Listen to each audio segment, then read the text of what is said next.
एक निग्रो बस में अपने बच्चे के साथ जा रहा था। कंडक्टर ने उसका बच्चा देखकर कहा, इतना काला बच्चा मैंने आज तक नहीं देखा। निग्रो को गुस्सा आया, लेकिन वो कुछ नहीं बोला और सीट पर आके बैठ गया। संता ने उससे पूछा, क्या हुआ भाई साहब? निग्रो ने संता से कहा, अरे यार, उस कंडक्टर ने बेइज्जती कर दी। संता, अरे मार साले को जाकर। ला, ये चिंपांजी का बच्चा मुझे पकड़ा दे, साला काटेगा तो नहीं।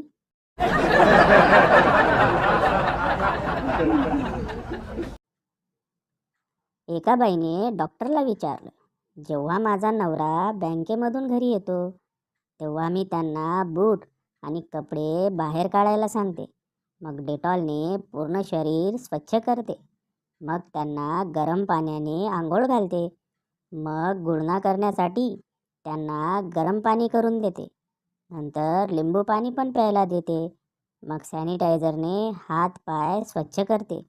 एवढं पुरेसं आहे का कोरोनापासून बचावासाठी? डॉक्टर, तुम्हाला हे जर कमी वाटत असेल तर तुम्ही त्यांना कुकरमध्ये घालून 3-4 शिट्ट्या घेऊ शकता.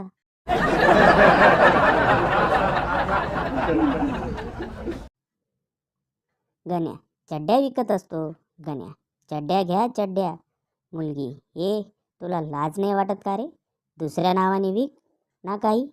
गण्या, ढुंगणाचं कवर घ्या, ढुंगणाचं कवर.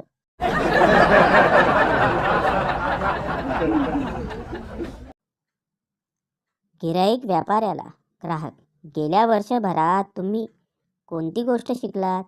व्यापारी, कोणताही नवीन व्यवसाय टाकताना पहिला पाठीमागील बाजूस नवीन दरवाजा तयार करून घ्यायचा.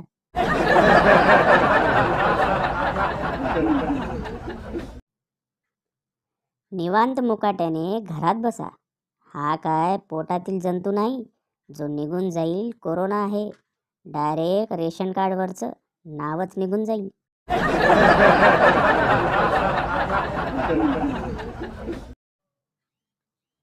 जेवायला काय करायचं या प्रश्नाला खरं तर राष्ट्रीय प्रश्न म्हणून घोषित केले पाहिजे.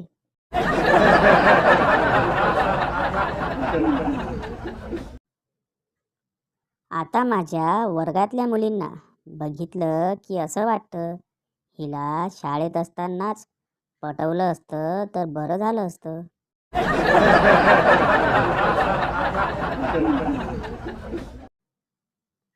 रात्री पिंकीच्या घरी चोर येतो. चोर पिंकीसोबत जबरदस्ती करतो, पण चोर थकून जातो. चोर पळायला लागतो. पिंकी चोराला जवळ घेते. पिंकी, अरे एकदा थुंकी लावून प्रयत्न कर ना, नक्की होईल.